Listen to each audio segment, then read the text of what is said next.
Good evening, Camels, and welcome back. I'm Joshua Davis. And I'm Abby DeBoer. This is Campbell Now. Campbell's COVID numbers continue to stay low as we inch toward the end of the semester.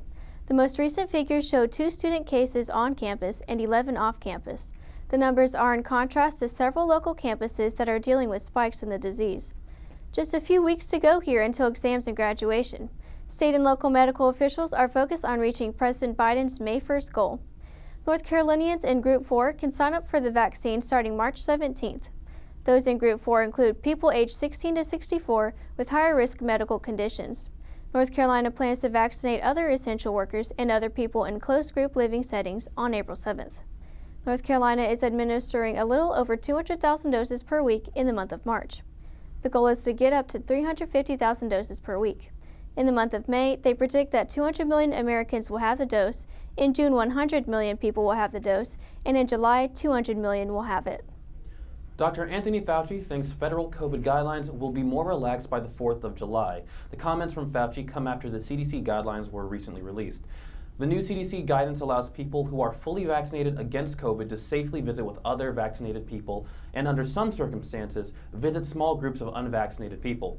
Fully vaccinated people can also skip quarantine and testing if they were exposed to someone who has COVID but is asymptomatic. For more information about COVID symptoms, you can visit the CDC's website.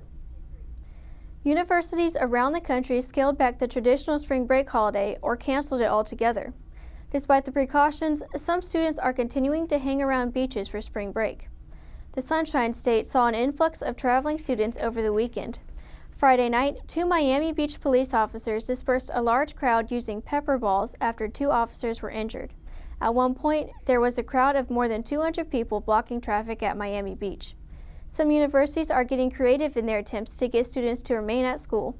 The University of California, Davis is offering students $75 to not travel during spring break. Duke University will quarantine 14,000 students following a coronavirus outbreak Saturday evening. More than 180 students have tested positive in the last week, and an additional 200 people were already in isolation after contact tracing. Almost all of the new cases were linked to an unsanctioned fraternity recruitment events. All classes at Duke will be taught online, and Duke issued a stay-in-place order. On-campus students must remain in their rooms except for essential errands. Joy Ponder and Susanna Williams are female firefighters from Asheville, North Carolina, who are suing their employer for sexual harassment. Ponder, the first female chief of a municipal fire department in the state, is reporting that she was discriminated against because of her sex. Ponder suffered from breast cancer and said she had to fight for her job amid all the harassment. According to the National Fire Protection Association, only 8% of U.S. firefighters were female. Despite the small number of female firefighters, there have been many cases of discrimination. Disneyland is hoping to open its parks back up in late April. This marks the first time California parks could reopen for riders since March 2020. The reopening of the park will bring back 10,000 employees. However, it will take some time to bring the employees up to speed on new safety protocols. Disneyland will reopen at 50% capacity, and attendance will also be limited to California residents. An exact date for reopening has not been given, but one is expected to be announced soon. Walt Disney World in Florida has been open since late last year. We'll take a short break now, and Madison and Drew will be back in a moment with sports.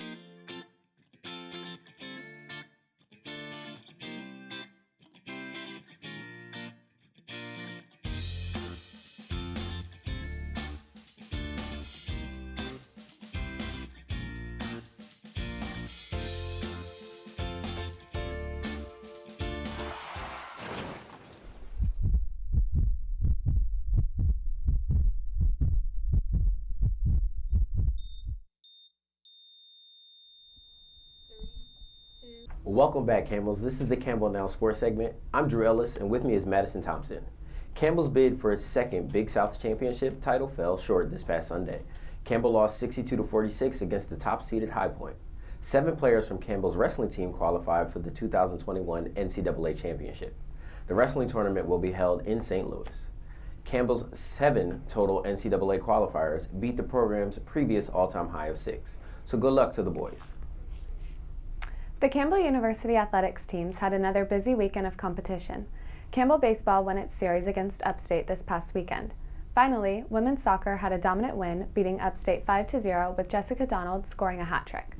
In other sports news, a lot happened in college basketball this past week. Who did you have as your team of the week, Drew? My team of the week goes to the Alabama Crimson Tide.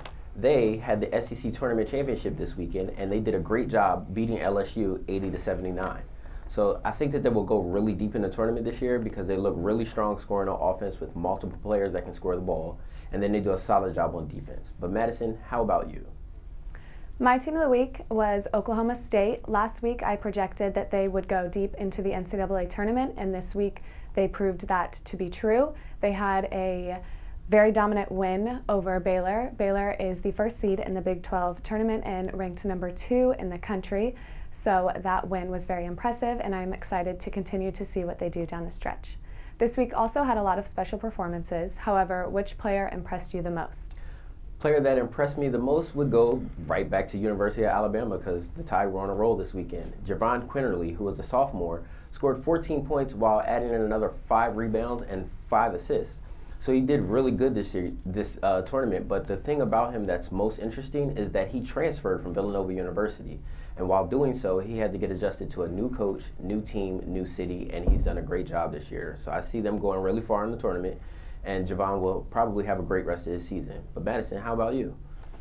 My player of the week is the same player that I had a few weeks ago, and that is freshman Cade Cunningham from Oklahoma State. He has been dominant in all of college basketball this season, and he is projected to be the #1 draft pick with good reason. Going back to the Oklahoma State-Baylor game, he finished with 25 points, 8 rebounds, and 5 assists. I'm excited to continue to watch him.